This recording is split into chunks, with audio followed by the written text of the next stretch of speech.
कार्यक्रमाची सुरुवात नेहमी संघटन मंत्रालयाने असते, आपल्या सगळ्यांना माहिती असेल. नसेल तर थोडं परत एकदा सगळ्यांनी त्याची उजळणी करायची आहे. पाटील ॲडव्होकेट, आपण जिल्हा अध्यक्ष, त्याचबरोबर आयाम प्रमुख म्हणून मंचावर उपस्थित राहायचे. तुषार झेंडे, त्याचबरोबर महिला म्हणून ज्यांच्याकडे दायित्व आहे त्या कामिनीताई प्रभू यांनाही विनंती आहे की आपण मंचावर यायचे. त्याचबरोबर या तालुक्याचं अध्यक्ष म्हणून ज्यांच्याकडे दायित्व आहे ते नाना फराटे यांनाही सूचना करतो की आपण मंचावर स्थानापन्न व्हायचे. 3च खुर्च्या असणार. फार नमनाला घाडावर तेल न घालता आपण थेट विषयाची मांडणी मी या ठिकाणी सुचवतो. पहिल्यांदा मी प्रांताचा, केंद्राचा असं काही मानायचं नाही. त्या तालुक्यातल्या होम पिचवरचा एक कार्यकर्ता आहे आणि ज्या संतोष गांधींनी 1988-89 पासून ग्राहक चळवळीची तालुक्यामध्ये सुरुवात केली, त्यांच्या खांद्याला खांदा लावून मी होतो.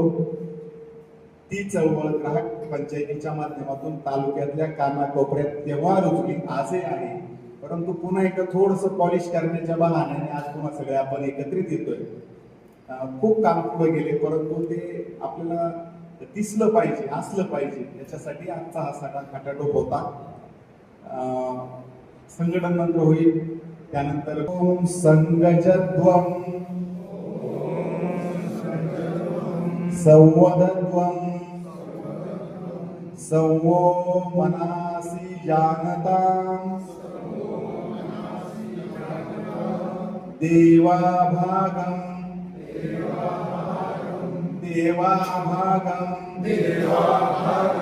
यथा पूर्वे संजानाना उपासते समानो मंत्रः समिति समानी समानं मनः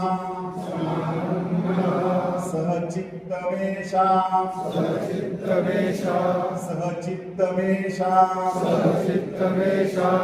समानीवः आकृतिः समाना हृदयानिवः समानमनस्तु ओ मनो यथावः सुहासति ओम शांति शांति शांति ओम शांति हा संघटनेचे कार्यकर्ते म्हणून आपण खूप काम करत असतो. परंतु आपल्याबरोबर आपल्या परिवारामध्ये ज्या ज्या काही उपलब्धी आहे त्यातलं हे दौडकर स्मारक समितीचं ठिकाण आहे, जे टेकरावर बसलेलं आहे. गेली 25-30 वर्ष मी याच्याशी निगडीत आहे, इथं काम करतो आणि हे ठिकाण आपल्यासाठी आहे. केव्हाही आपण या ठिकाणी यावं, वर्ग घ्यावा, कार्यक्रम, बैठका, मेळावे यासाठीचं हे ठिकाण आहे. दुसरी गोष्ट आहे की बाबांना मी म्हणत असतो की लग्नाच्या पंक्तीत आपली पण एखादी वाढी झाली तर काही हरकत नाही. सगळंच उपलब्ध होतं, बाईक पासून तर समोरच्या अल्पो पर्यंत, चहा बिस्किट पर्यंत, चांगलं उत्तम ऑफिस पर्यंत तुम्ही पाहिलं असेल. तर ही सगळी उपलब्धी असताना त्याचा लाभ आपण घेतला पाहिजे. फक्त आपल्याला आज आपलं कॉन्ट्रीब्युशन काय आहे तर वेळेचं. आपलं योगदान फक्त वेळेचं. आज तुम्ही फार बिझी शेड्यूल मधून आलेला आहात, मला माहिती आहे प्रत्येकाकडे व्याप आहे, परंतु 2 तासाचा वेळ आपल्याला यासाठी आज द्यायचा होता आणि म्हणून एक कार्यक्रम आयोजित केला. त्यासाठी तुषारजींचं या ठिकाणी बोलणं होईल. त्यानंतर राष्ट्रीय व्यासपीठ आहे. तालुक्यापासून तर देशाच्या कानाकोपऱ्यापर्यंत देशातल्या 40 प्रांतांपैकी 38 प्रांतांमध्ये हे काम चालू आहे. आणि असं असताना जिथून उगम झाले तुम्ही जिल्ह्यातून, त्यातल्या शिरूर तालुक्यातून, तर ते उगम आटलाय का काय, तो कसा उगम पुढे झाला जर तो आटला तर खरं तर तो पुरावा आहे.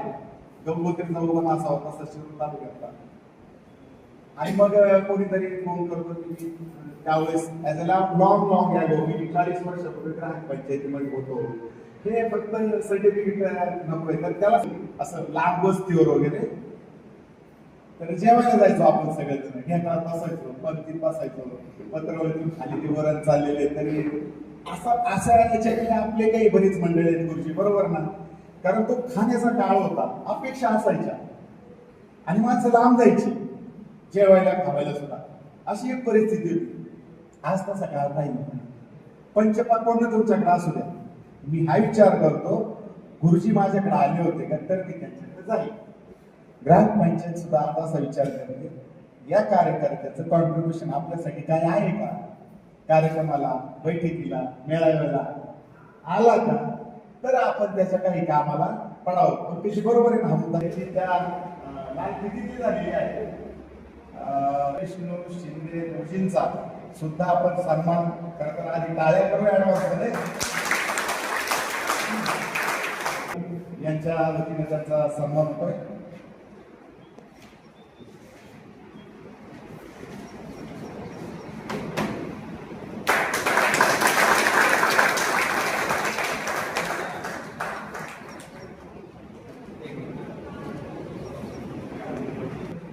त्यांच्याकडे जिल्ह्याचं दायित्व आहे महिला संघटना म्हणून कामिनीताई कडू यांचाही सन्मान या ठिकाणी विनंती तरीकर आपण करायचं आहे. तालुका प्रतिनिधी, महिला प्रतिनिधी म्हणून या ठिकाणी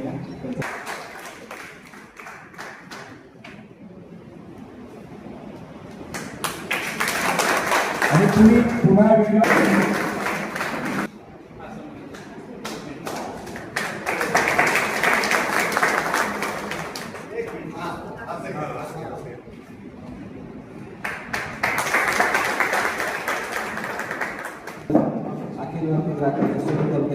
उपस्थित असलेल्या अभ्यासामध्ये सर्व कार्यकर्ते, पदाधिकारी, महिला यांचे सहर्ष स्वागत. आज कृषी दिन आहे आणि कार्याचा अधिकाधिक फक्त माझा हा शेतकरी झालेला आहे. त्यामुळे राज्याच्या उत्थानासाठी ग्राहक चळवळ नेहमीच अग्रभागी राहिलेली आहे. संत गांधींसारख्या काम करणाऱ्या कार्यकर्त्याचे योगदान या चळवळीसाठी लाभलेले आहे. संघटित ताकदीच्या जोरावर सर्वच विषयाला स्पर्श करून आपण ग्राहकाला न्याय देण्याचा प्रयत्न करत असतो. त्यासाठी आपण स्वतः अभ्यास असावा, तो पुन्हा करावा म्हणून हा अभ्यास वर्गाने केलेला आहे. भविष्यात सुद्धा संघटित ताकदीच्या जोरावर आपले प्रश्न सुटतील देण्यासाठी मला खात्री आहे. आपल्यासारखे सेवाभावी कार्यकर्ते हेच या चळवळीचे आधारस्तंभ असून समाजातील जटिल प्रश्नांना सामोरे जाण्यासाठी ताकद फक्त अखिल भारतीय ग्राहक पंचायतीमध्ये जाईल हे मी आजही खात्री सांगतो. कारण आपण मार्गदर्शक कार्यकर्ता आहोत. माझी आपल्या सर्वांना कधीची विनंती आहे, महिन्यातून एकदा 1 तास मासिक बैठकीला आपण काढावा, भेटावे, बोलावे, विचारांची देवाणघेवाण करावी. यातून ग्राहक चळवळीचा विस्तार अधिक होऊन सर्वसामान्य माणसांचा न्याय मिळवून कटिबद्ध राहू. धन्यवाद. आलेली तर ते आपण दुरुस्त करू. चूक अशी आहे की कार्यक्रम सुरू होताना जी काही आपल्या वर्षभरामध्ये काही कार्यकर्ते आपल्यामधून सोडून गेलेले असतात त्यांच्याप्रती सरवेदना किंवा श्रद्धांजली ही आवश्यक आहे. मधल्या काळात संकेत गांधी अत्यंत अल्पवयामध्ये गेलेले आहेत आपल्या जोशी यांच्या, त्याही मधल्या काळामध्ये एक झाला असेल, त्याही आपल्यामधून गेलेल्या आहेत. असे ज्ञात अज्ञात असंख्य कार्यकर्ते असतील, आपल्या नात्यातील मंडळी असतील, अशी या ठिकाणी सगळं वेदना म्हणून आपण आहे त्या जागेवरच शांतपणे एक अल्प काळासाठी काय ना ओढावून श्रद्धांजली व्यक्त करूया. आणि आज अखिल भारतीय ग्राहक पंचायत शिरूर तालुका कार्यकर्ता प्रशिक्षण वर्ग जो अभ्यास वर्ग जो आज आयोजित केलाय, तर सर्वात प्रथम मी संपूर्ण शिरूर तालुक्याचं अभिनंदन करते. खूप छान असं नियोजन छान प्रकारे केलेलं आहे. तर ग्राहक पंचायत म्हणजे काय आहे, तर ग्राहक चळवळीची सुरुवात झाली 1974ला पुण्यामधून सदाशिव पेठेतनं. ही नानांनी सुरुवात केलेली चळवळ आहे.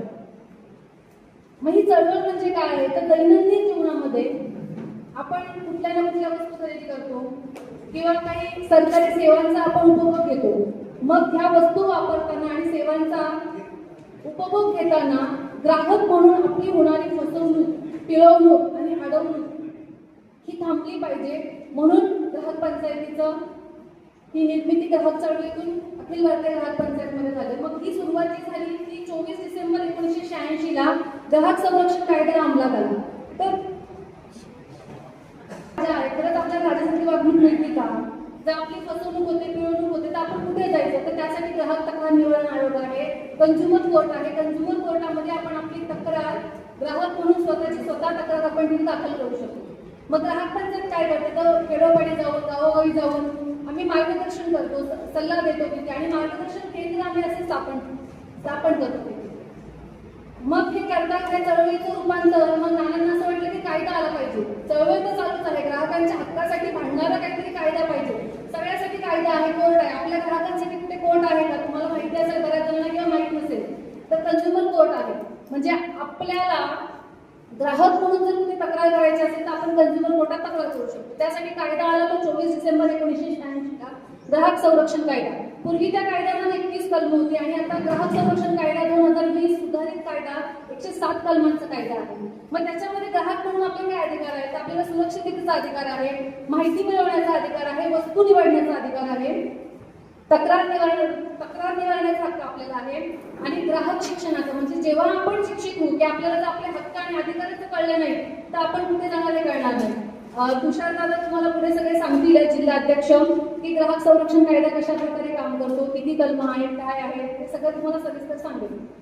तर ग्राहक म्हणून आपल्या दैनंदिन जीवनामध्ये भरपूर अशा आपल्या लक्षात येतं की आपली ग्राहक म्हणून फसवणूक होते. तर लाईट बिल असेल, पाणीपट्टी असेल, गॅस सिलेंडर असेल तर आपल्याला माहितीच नाही, आपण शिक्षित नाही आहोत म्हणून आपल्याला माहिती पडत नाही की गॅस जेव्हा आपण घेतो म्हणजे आता इथं महिलांची संख्या फार कमी आहे तशी.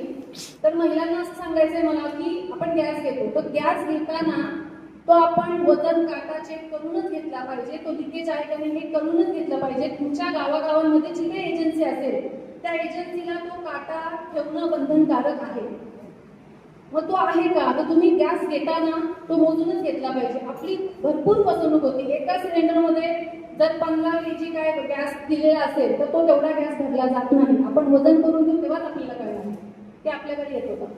आपण लाईट बिल भरतो तर लाईट बिल महावितरणाकडून 15 दिवसाच्या आधी आपल्याला लाईट बिल देणं त्यांना बंधनकारक आहे. बऱ्याच वेळेला असं लक्षात येतं 30 तारखेला बिल भरायचंय आणि 20 तारखेला आपल्याला ते बिल येतं किंवा 25 तारखेला बिल येतं. सर्वसामान्य नागरिकांना ग्राहकांना भरता येईल असं नाहीच आहे. काहींचा पगार 1 तारखेला होतो, काहींचा 10 तारखेला होतो. मग त्यावेळेला काय करतात आपली वीज कट होते. मग त्यावेळेला आपण तो देय जो आहे जो आपण 10 रुपये, 20 रुपये, 50 रुपये जो आपण देय भरतो, उशिरा जे आपण बिल भरतो तर तो देय आपण बंधनकारक नाही आहोत. त्यांना 15 दिवसाच्या आधी आपल्याला लाईट बिल आलं तरच आपण तो भूदंड जो काय आपल्याला पडतो दंड तो आपण देणं बंधनकारक असतो. तर अशा विविध क्षेत्रामध्ये ग्राहक म्हणून आपली फसवणूक होत असते. आता सगळ्यात जास्त तुम्हाला एक विषयावर सांगायचं म्हटलं तर की भेसळ मग अन्न पदार्थांमध्ये भेसळ चालू आहे, सौंदर्य प्रसाधनं जे आपण वापरतो त्याच्यामध्ये भेसळ आहे, औषधांमध्ये पण भेसळ आहे.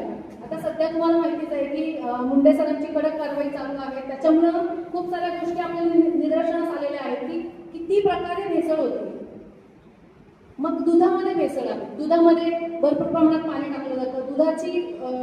दूध पाण्यासारखं पातळ दिसू नये, घट्ट दिसलं पाहिजे म्हणून त्यामध्ये युरिया किंवा स्टार्च मिक्स केला जातो. मग दूधच भेसळ असलं तर त्याचं बनणारे पनीर काय असणार आहे? भेसळ असणार. मग हा भेसळयुक्त जेव्हा आपण गोष्टी बासुंदी असते, बासुंदी बघा तुम्ही घरी 1 लिटरचं दूध आणा ते आठवा किंवा अर्धा पावशेर ती तुम्हाला एक बासुंदी तयार होणार. बऱ्याच वेळेला आपलं लक्षात येतं आपण हॉटेलमधनं पनीर आणतो, बासुंदी आणतो किंवा पेढे आणतो तर विषबाधा होते, आपल्याला फूड पॉइझनिंग होतं. आपण डॉक्टरांकडे जातो, डॉक्टर म्हणतात उलट्या जुलाब होतात, काय खाल्लं विचारतात, आपण सांगतो हे खाल्लं म्हणजे आपण भेसळयुक्त पदार्थ खातो. मग ज्यावेळेस भेसळयुक्त पदार्थ खातोय आपल्याला जर काही त्रास झाला तर आपण कंझ्युमर कोर्टामध्ये आपली तक्रार दाखल करू शकतो. ग्राहक संरक्षण समितीमध्ये आपण आपली तक्रार सांगू शकतो की ह्या आरोग्यात खाल्ल्यानंतर मला हा त्रास झालेला आहे. मग हे सगळं करत असताना ग्राहक म्हणून काय तर अखिल भारतीय ग्राहक पंचायत काय सांगते, कोणतीही वस्तू खरेदी करताना तुम्ही कोणतीही वस्तू तुम्ही 10 रुपयाची किंवा 20 रुपयाची जरी वस्तू खरेदी केली तर तिचं बिल घेणं बंधनकारक आहे. तुमच्याकडे बिल असेल तर तुम्ही तुमची तक्रार कंझ्युमर कोर्टामध्ये मांडू शकता. मग ग्राहक म्हणून आपण काय केलं पाहिजे? आता समजा दुधाची भेसळ सांगितली, पनीरची भेसळ सांगितली. आता खेडेगावांमध्ये जास्त आठवड्याचे बाजार भरतात. शहरी भागामध्ये काय आहे? शहरी भागांमध्ये गाड्या येतात घरापाशी आणि शहरी भागामध्ये काय होतं की थोडा सजग नागरिक आहे. ग्रामीण भागामध्ये असं होतं आठवड्याला एकदा बाजार भरतो, आठवड्याला बाजार भरतो तेव्हा तो जो कोणी विक्रेता असेल तो काही त्याच ठिकाणी बसत नाही, कधी इकडे असेल कधी तिकडे असेल. जो आपल्याला ग्राहकाची फसवणूक करतो तो कुठेही बसतो. मग तो ह्याची फसवणूक कुठे होते? जास्त प्रमाणात आल्यामध्ये मिसळतो. आठवड्या बाजारामध्ये आलं आणि कर्दळीची कंदमुळे तुम्ही पाहिजे असेल एकदम सेम दिसतात, त्याच्यातून फरक आपल्याला ओळखू येणार नाही. तर आल्याची भेसळ कसं करतात? तर 24 तास काय करतात, 10 किलो आलं आणलं, एखादं टिपाणे घेतात, त्या टिपाणामध्ये ते उकळवतात, ते पूर्ण सेटल झाल्यानंतर 24 तास त्याच्यामध्ये कर्दळीची कंदमुळं ती भिजवली जातात आणि मग त्या कर्दळीच्या कंदमुळांना आल्याचा वास येतो. बऱ्याच वेळेला असं तुमच्या लक्षात आलं असेल, माझ्याबरोबर पण असं झालेलं बऱ्याच वेळेला, की आलं टाकतो, आल्याला चहा वासच येत नाही किंवा आल्याला चहाला तिखटपणा येत नाही, तर हे भेसळयुक्त आलं आहे.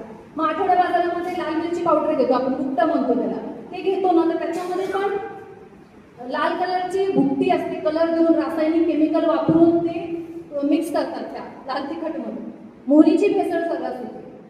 मग हे ग्राहक म्हणून आपण त्याच्यासाठी किती लक्ष द्यायला पाहिजे. मग आता ह्याच्यासाठी FDA आहे, फूड अँड ड्रग ॲडमिनिस्ट्रेशन ह्याच्यावरती काम करतं. मग ह्या सगळ्या काही संदर्भात तुमचा ग्राहक म्हणून तुम्ही असंख्य ज्या गोष्टी, जसं मी सांगितलं दैनंदिन जीवनामध्ये तुम्ही वस्तू वापरता, तर बरेच जण ऑनलाईन खरेदी करतात वस्तू, तिथे आपली फसवणूक झाली तर तुमच्याकडे फक्त बिल पाहिजे, तुम्ही तुमची तक्रार स्वतः तुम्ही कंझ्युमर कोर्टामध्ये दाखल करू शकता. जिल्हा पातळीपर्यंत 50 लाखापर्यंत आपल्याला त्याचं कम्पेन्सेशन मिळतं.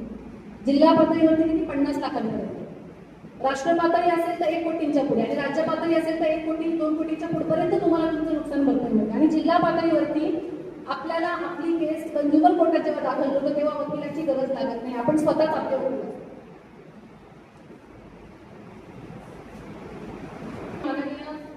श्री तुषार झेंडे पाटील पुणे जिल्हा नेते, की त्यांनी अजून खूप छान प्रकारे मार्गदर्शन करावं. पुणे जिल्हा अध्यक्ष ॲडव्होकेट तुषार झेंडे आपल्याला मार्गदर्शन. या ठिकाणी कृषी दिनानिमित्त कृषी दिन देखील आहे, म्हणजे आज कृषी दिवस म्हणून आपण साजरा करतो शासनाच्या वतीने.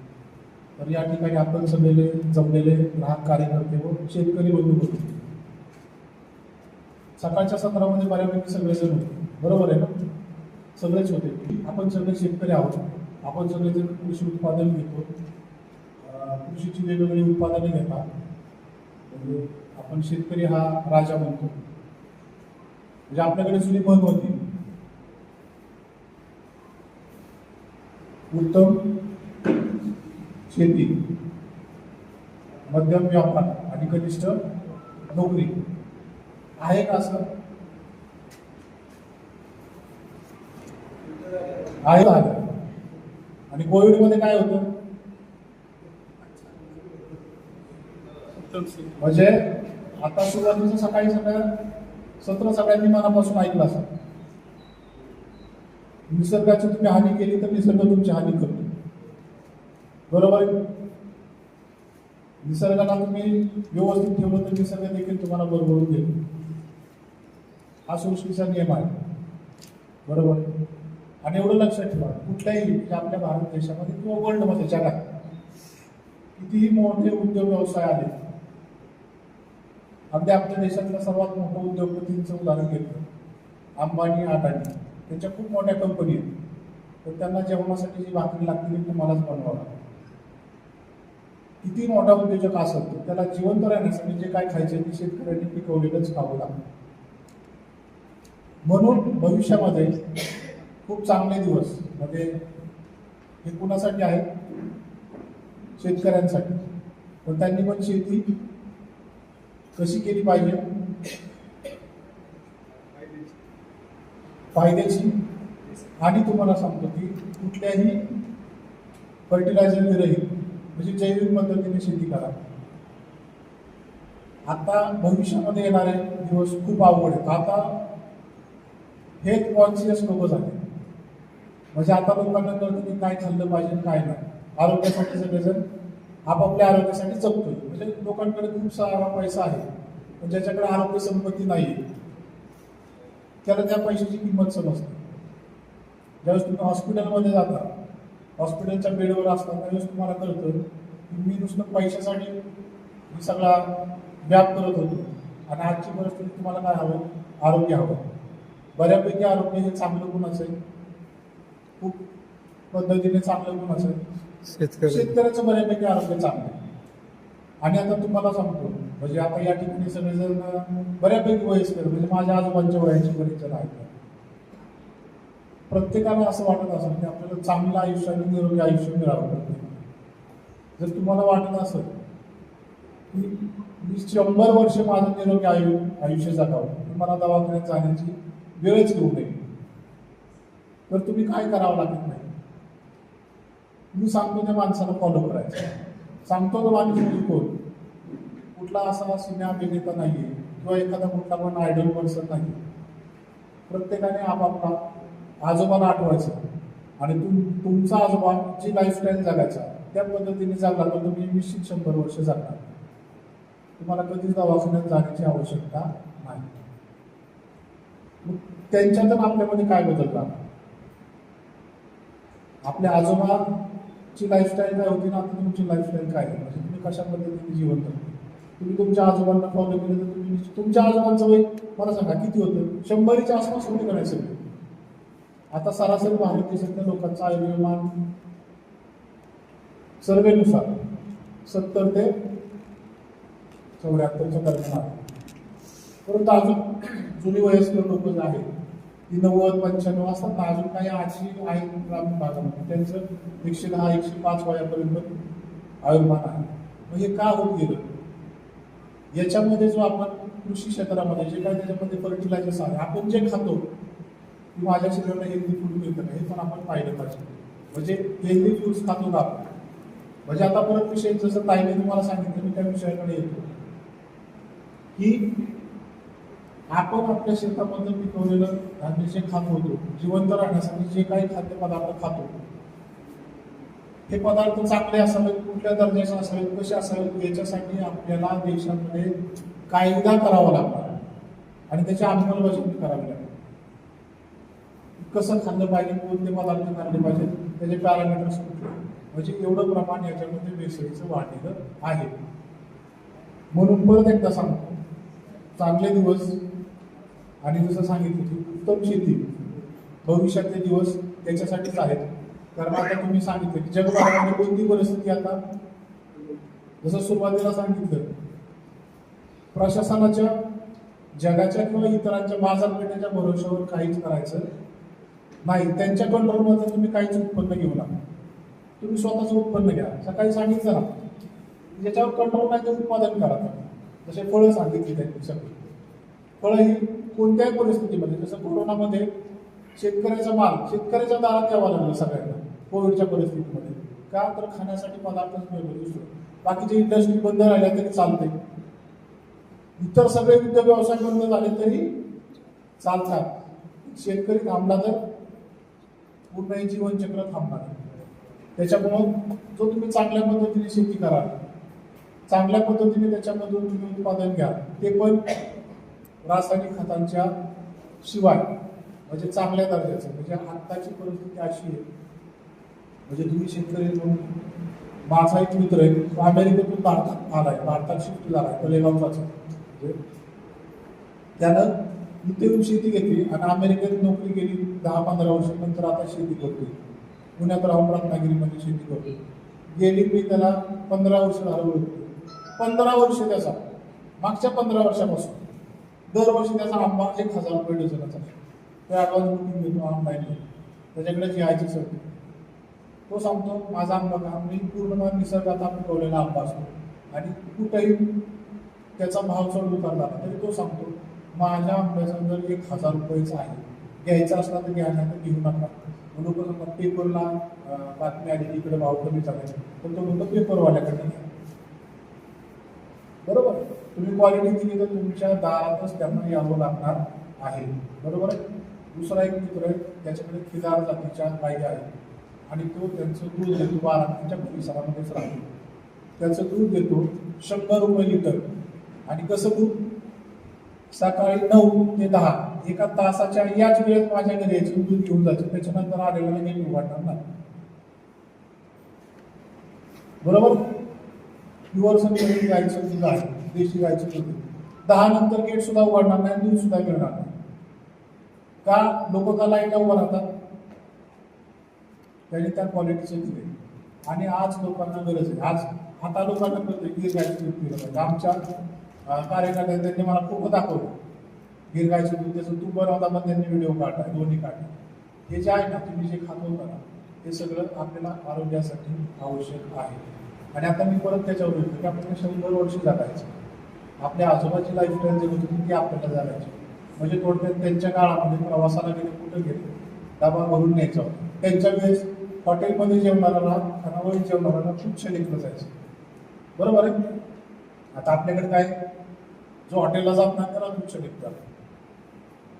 परिस्थिती वेगळी झाली. म्हणजे बाहेरचं काहीच खायचं नाही. आणि मला सांगा, तुमच्या आजोबांच्या वेळेस तेल घरी कधी विकत आणत होते का? कधीच तेल आणलं नव्हतं. आता तेल किती लागतं? किती दिवसाला डबा लागतो? 15 लिटर असतो. विचार करा. आणि सगळ्यात महत्वाचं तुम्हाला सांगतो, हे जे आपल्या देशभरामध्ये काय ऑइल येतात, डबल रिफाईंड असेल, ट्रिपल रिफाईंड असेल, अगदी 150 रुपये लिटर पासून ते 1,500 रुपये लिटरचे किमतीचे ऑइल आहे. पण हे सगळे ऑइल आहेत सिंगल यूज ऑइल आहे. सिंगल यूज म्हणजे ते एकदा गरम केले की फेकून द्यायचं असतं. आणि हे ऑइल खाण्यामुळे, म्हणजे तुम्ही पेपरला रोज बातमी वाचत, आपण न्यूजपेपर वाचता ना, पेपरला बऱ्याचदा वाचला असतो. पण आतापर्यंत, आता बऱ्यापैकी तुमचं वय आहे 50-60, गेल्या 50-60 वर्षांची बातमी आली का पेपरला, एखाद्या व्यक्तीच्या शरीरामध्ये ऑइल कमी पडले, तेल म्हणून त्याचा मृत्यू झाला. ऐकली का ते? आणि ऑइल खाण्यामुळे रोज ब्लॉकेज, उतरणी झाली आणि अडकली. बरोबर आहे ना? म्हणून सांगतो, तेल नाही खाल्लं तरी तुम्ही जिवंत राहू शकता. खायचंच असेल तर तुम्ही तुमच्या घरी बनवलेलं देशी गाईचं तूप किती पण खा, त्याने काहीच त्रास होत नाही. आणि सगळ्यात महत्त्वाचं, जे आपल्या इथं पिकतं, आपण उष्णकटिबंधामध्ये राहतो, जे आपल्या इथं पिकतं, जे फळ आपल्या इथे येतं तेच आपण खायचं असतं. बरोबर. सफरचंद खाल्लं नाही म्हणून तुम्हाला काहीच होत नाही. सफरचंद कुणी खायचंय, ते कुठं पिकतं, त्याने तिथंच खायचं. आपल्या इथं जे काय पिकतं तेच आपण खायचं. त्यावेळेस तुम्ही शेवटच्या घटका बसता, व्हेंटिलेटरवर असता, डॉक्टरने कृत्रिम ऑक्सिजन लावलेला असतो. बरोबर आहे. त्यावेळेस काय म्हणतात, खायला काय द्या याला, ज्वारीची भाकरी द्या थोडीशी खायला. बरोबर आहे ना? दुसरं काय पचणार नाही, ते आपलं अन्न. माझ्या इथे जे काय पिकतं ना तेच माझं खाद्य. ते ग्लोबलायझेशनमुळं, म्हणजे अगदी आपण गरीब असल्यानंतर घरात बसतो, अमेरिकेची पण वस्तू मागवते तुम्हाला माहिती, मोबाईलवर आपण कुठंच जायचं नाही, ऑनलाईन झाले, कुठंही आपण सगळ्या वस्तू मागवतो, आपण या सगळ्या हे करतो. त्याच्यामुळे माझ्या इथे जे काय पिकतं ते काय पिकतं तेच वापरायचं, ते खायचं, तुम्ही घेऊन राहायचं. आणि जे काय आपल्याला आपल्या घरी बनवतो, जो पदार्थ म्हणजे सध्या शेतकऱ्यांसारखा सुखी कोणच नाही, कारण तो फ्रेश खातो, शेतीतून आणतो आणि तुम्ही खातो. ज्या गोष्टी फ्रोझन होतात, म्हणजे स्टोर केल्या जातात, पॅक बंद होतात, त्यात प्रिझर्वेटिव्ह आपण ऍड करतो, त्याच्यानंतर त्या खाण्यास अयोग्य असतात. म्हणजे तो व्यक्ती शक्यतो तुम्हाला सांगतो, जे काय पॅक बंद असतं, जे काय फ्रीजमधून येतं ते अजिबात खायचं नाही. तुम्हाला फ्रीजची गरजच नाही ना. फ्रीजची गरज कशासाठी शेतकऱ्याला?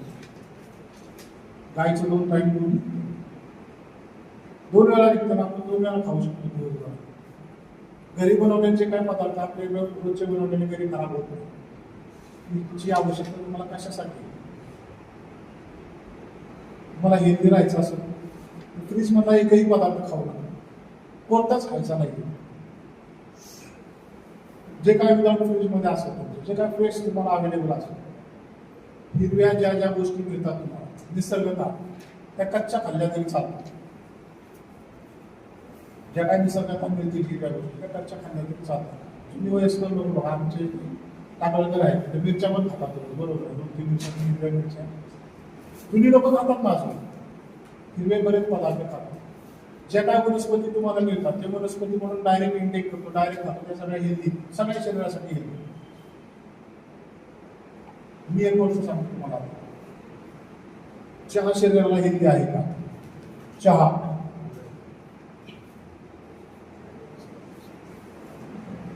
चहा शरीराला अपायकारक आहे का हेल्दी आहे? सांगा मला.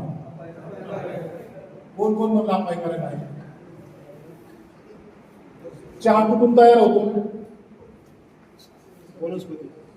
वनस्पती. त्या सगळ्या वनस्पती शरीरासाठी काय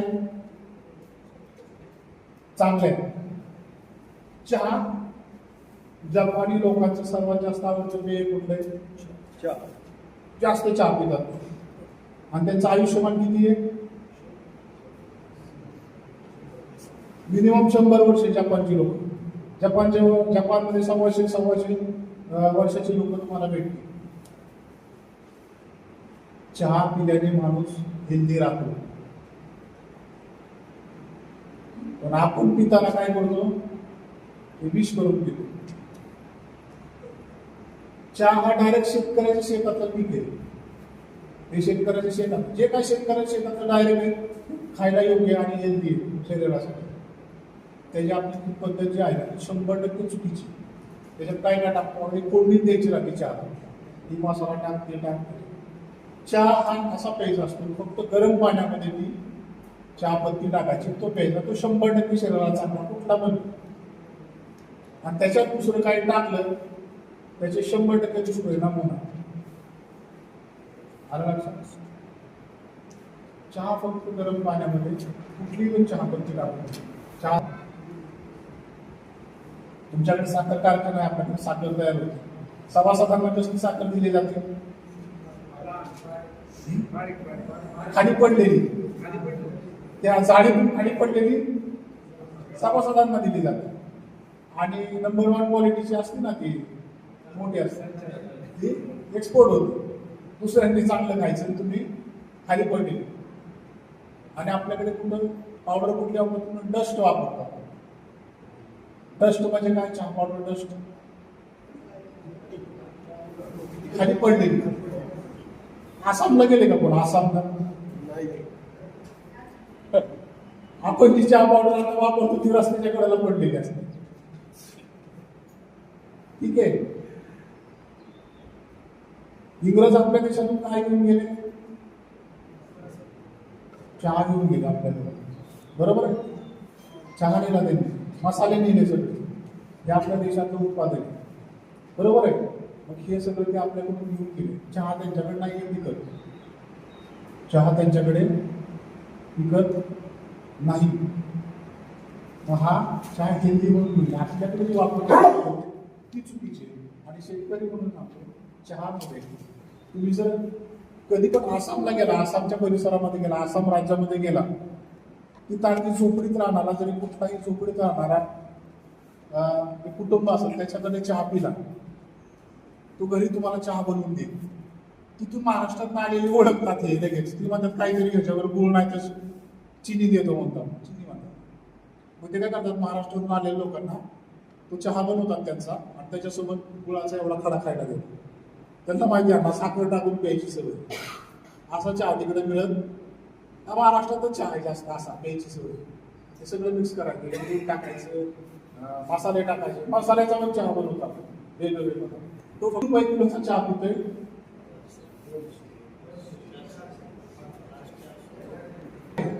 चहा फक्त आपल्या देशात बनतो. बरोबर आहे? आसामला चहा तयार होतो. तर हायएस्ट चहाचा भाव कसा आहे म्हणजे आताचा जो एक्सपोर्ट होता आपल्या इथे दिलाच जात नाही. तर चहाचा तो भाव आहे 58,000 रुपये किलो. ही पत्ती कशी मिळते? 58,000 रुपये किलो आहे ती चहाची पत्ती. आणि ती किती निघते? पाला पत्ती किती मिळते? 2 एकर क्षेत्रामध्ये, म्हणजे आपण 1 हेक्टर म्हणजे आपण काय 20 किलो तयार होतो मॅक्सिमम. अतिशय उत्तम पद्धतीने. म्हणजे आपल्याकडे 100 टनाचा ॲव्हरेज काढणारा शेतकरी, तसा तिथला एकदम हाय शेतकरी असेल, जास्तीत जास्त मॅक्सिमम 15 ते 20 किलो त्याच्यामध्ये चहा, त्याचा हायएस्ट दर. आणि त्याला ॲडव्हान्स सुरुवातीला सांगितलं त्यांनी. आता ते प्रगतशील 100 एकरवाले बागायतदार त्यांनी सांगितलं की आधी येऊन बुकिंग करून जातात की समजा तुमचा चहा मला पाहिजे. ही सगळी पत्तीनं म्हणजे त्याच्यात ते गोळा हा जो आहे तो डायरेक्ट घेणारा जो पत्ती वापरतो आपण त्याच्या आपल्याला सगळ्या म्हणजे जो आहे आपल्याकडे तो आरोग्यदायी हेल्दी आहे आपल्याकडे, बरोबर. आलं लक्षात? कसा प्यायचा हे लक्षात आलं. जे काय निसर्गात आहे जे शेतकऱ्याकडे डायरेक्ट आहे ते सगळं आपल्या शरीरासाठी चांगलं आहे. याच्यामध्ये भेसळ होतात मग त्याच्यासाठी आपण काय काय केला आणि ह्या भेसळ झाली मग त्याच्यानंतर कायदेशीर कारवाई होणार. मग याच्यासाठी आपल्याकडे कंझ्युमर कोर्ट आहे, ते कोर्टामध्ये केस फाईल करावं लागते, त्याच्यात तुम्हाला कॉम्पेन्सेशन मिळतं, नुकसान भरपाई मिळते. तर अशा पद्धतीने हे आमचं कामकाज सुरूच आहे. हा तुमचा शेतकरी आहे म्हणून हा विषय सांगितला म्हणजे तुमच्याशी रिलेटेड होतात. तुम्ही सगळेजण शेतकरी आणि तुम्हीच सांगितलं तुम्ही जर क्वालिटी बनवलं तर लोकांना तुमच्या दारात यावं लागणार आणि बनवलं तर दर्शनदार मला द्यायचं नाही. तुम्ही आपण काय होतो आपण एक संघटित नाही, आपण तुम्ही फार्मर प्रोड्युसर कंपनी तुम्ही करता ते मिळून करावं लागतं. सगळ्यांनी एकत्र केले तर निश्चितच हे 100% फायदेशीर होणार आहे. आणि मी जसं सांगितलं किती मोठी इंडस्ट्री असेल काय असेल तर तो खायचे पदार्थ तो शेतकऱ्याशिवाय कुणालाही बनवता येणार नाही. म्हणजे आपली दररोज काजू बदाम खायला दिले ना जन्मापासून तो व्यक्ती सर्वसाधारणप्रमाणे 18 ते 20 वर्ष दुसरं काय द्यायचं नाही त्याला. पण त्याच व्यक्तीला फक्त बाजरीची भाकरी मेथीची भाजी जर दिली तर रोज किमान 80 वर्ष झाली. मग माझा परत सांगायचा विषय काय आपण ज्या भागामध्ये राहतो आपल्या भागामध्ये जे काही पिकतं तेच आपलं खाद्य आहे. माझ्यापासून तुमच्या शेतात जे काय पिकल मनसोक्त खा, मला कुठला त्रास होणार नाही, कुठं दवाखान्यात जाणार नाही. आता दवाखान्याची परिस्थिती आपण बघतो, बरोबर आहे. म्हणजे उदाहरण सांगतो आता तुम्ही केस करायचं म्हणजे काय नाही नंतर म्हणजे कसं आता तुम्ही आता केस खेळणारे जे आहे हॉस्पिटलमध्ये गेल्यानंतरची काय परिस्थिती आहे तुम्ही याच्यावर चर्चा करायची म्हणजे चिंतन करायला गेलं हॉस्पिटलची काय परिस्थिती आहे. हॉस्पिटलमध्ये गेल्यानंतर आता बऱ्यापैकी सिनियर आहे तुमच्या काळामध्ये म्हणजे आम्ही लहान असताना आम्ही ज्यावेळेस सांगायचो माझ्या पोटात दुखतंय मला आज शाळेत जायचं नाही, माझ्या इथं दुखायला लागलं मला शाळेत जायचं नाही, त्यावेळेस आमचे पालक आम्हाला दवाखान्यात घेऊन जायचे. फॅमिली डॉक्टर असायचे, बरोबर आहे. डॉक्टर चेक करायचे बघायचे आणि फटका ठेवून द्यायचे की नाटकं करते ह्याला काय झालेलं नाही. आणि आज तुमचा मुलगा घेऊन जावं त्याच्या पोटात दुखतंय करून बारका मुलगा डॉक्टर असं म्हणाल का? म्हणाल का? की आपल्या नैतिकतेमध्ये बदल झाला, बरोबर आहे. नैतिकतेत बदल झाला. मग चिठ्ठी येईल काय काय चेक करायचं ते तुम्हाला माहिती म्हणजे त्याच्यासाठी एखादा फॅमिली डॉक्टर असावा आपला एखादा डॉक्टर असावा. आणि डॉक्टरांचं मी असं सांगतो तुम्हाला म्हणजे पूर्ण याचा अभ्यास केला, जगाचा अभ्यास केला, त्याच्यानंतर आपल्या देशाचा अभ्यास केला आणि नंतर आपल्या राज्याचा अभ्यास केला. तर देशामध्ये 2 नंबरचं आपलं स्टेट गव्हर्नमेंट आहे तिची तर खाजगी मेडिकल कॉलेजेसला परमिशन दिली जाते, खाजगी डॉक्टर तयार केले जातात, बरोबर. मोठं शाळा शिकता तुम्ही सगळेजण शाळा शिकता, बरोबर आहे. तुमच्या क्लासमध्ये हुशार विद्यार्थी होते माहिती नाही एकदम हुशार विद्यार्थी होते ना त्यांचा पहिला नंबर आहे पहिला दुसरा नंबर आहे ते कुठे राहता कोणत्या दवाखान्यात जातो अगोदर उपचार घेतो तुम्हाला बरं वाटतं समाधान. आता परत मी त्याच्यावर येतो की तुमच्या क्लासमध्ये सगळ्यात हुशार विद्यार्थी होता तुमच्या वर्गात प्रत्येकाच्या वर्गामध्ये असेल त्या हुशार विद्यार्थ्याचा 1 रुपया डोनेशन न भरता शासकीय वैद्यकीय महाविद्यालयामध्ये नंबर लागतो त्याचा गव्हर्नमेंट मेडिकल कॉलेजला त्याचा नंबर लागतो आणि तिथून तो डॉक्टर झाल्यानंतर त्याला सरकारी दवाखान्यात काम करावं. आणि ज्यांची परिस्थिती चांगली होती पैसा बऱ्यापैकी आहे त्यानं डोनेशन करून या खासगी मेडिकलला ऍडमिशन घेतलं आणि तो डॉक्टर झाला. आता मला डॉक्टरच्या याच्यातल्या बऱ्यापैकी माहिती नाही पण हे सगळा अभ्यास करत मागच्या वर्षी बँगलोरला एक ऍडमिशन झाला होता रेडिओलॉजिस्टच्या हायर डिग्री, तर त्यांनी 5 कोटी रुपये डोनेशन दिले. त्याला मार्क्स असतील 50% 40%. डिग्री घेऊन आला मोठं हॉस्पिटल बांधलं. कुणाच्या दवाखान्यात जायचं हे तुम्ही ठरवायचं. आधी कुणाकडे गेलं पाहिजे, जो हुशार आहे त्याच्याकडे उपचार केले पाहिजे, पण तुम्ही ठरवा, मी सांगतो कुणाकडे. आलं लक्षात घरी जातो फर्स्ट एड करायसाठी, प्रोटोकॉल करायसाठी. मोठं काय असेल तर खासगीमध्ये जातो, तिथं खासगीमध्ये फर्स्ट एडसाठी जातात, मोठे मोठे ऑपरेशनसाठी गव्हर्नमेंट याच्यामध्ये जातो हॉस्पिटल्समध्ये. तर आपण आपली मनस्थिती बदलली पाहिजे, आपली नैतिकता बदलली पाहिजे. म्हणजे समाजामध्ये आपण जाताना आपण पण विश्वास ठेवला पाहिजे त्याच्यामध्ये. म्हणजे गव्हर्नमेंटचे पण योजना आता जर वेगवेगळ्या बघितल्या, आता तुम्ही जर पाहिलं तर तुम्हाला औषध उपचार करायचा असेल तर सगळ्या राज्यातल्या सगळ्या नागरिकांसाठी 5 लाख रुपयापर्यंत तुम्हाला मोफत उपचार, म्हणजे महात्मा जन आरोग्य योजना आहे, आभा कार्ड आहे, त्याच्यानंतर ही आपली प्रधानमंत्री ही आयुष्यमान भारत. तर ह्या योजना द्यायची वेगवेगळ्या प्रत्येक कुटुंबाला 5 लाख रुपयापर्यंत मोफत उपचार